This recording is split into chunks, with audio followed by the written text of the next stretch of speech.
ഇതുകൊണ്ട് നമ്മൾ ഈ കാണുന്നുണ്ടോ, ഇതൊരു ഗുഹയാണ്. നമുക്കതിൻ്റെ അകത്തേക്കൊന്ന് കയറി നോക്കാം. ഇതൊരു വീടിൻ്റെ മുറ്റത്താണുള്ളത്, കുറേ വർഷങ്ങളായിട്ടുള്ള കേട്ടോ. എൻ്റെ അകത്തോട്ട് ഇങ്ങനെ നടക്കുക. ടോർച്ചടിച്ച് നോക്കണം കാണണമെങ്കിൽ.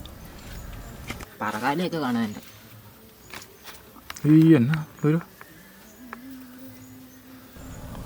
നേരത്തെ ഇത് കയറിയിട്ടുള്ളവരൊക്കെ പറഞ്ഞത് ഇതിനകത്ത് കയറിയപ്പോഴത്തേക്കും പാമ്പൊക്കെ മുള്ളിൽ നിന്ന് വീണ് നാട്ട പറയുന്നത്.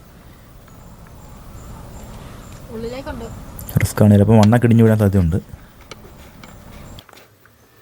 ഇവർ ഇതിന്റെ അകത്തിരുന്ന ഒരു ദിവസം കുഴി കുഴിച്ചത്, കിണർ കുഴിച്ചത് കേട്ടോ. എന്നിട്ട് പാമ്പ് മണ്ടേന്ന് ഒന്ന് ചാടി.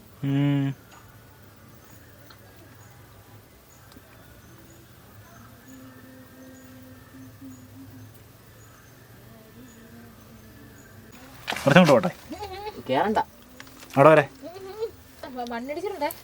ഇത് അങ്ങ് കിടക്കുന്നോ? ആ ഇത് അങ്ങ് കിടക്കുന്ന പാമ്പല്ലത്, ഞാൻ നോക്കിയായിരുന്നു. പാമ്പല്ല. മതി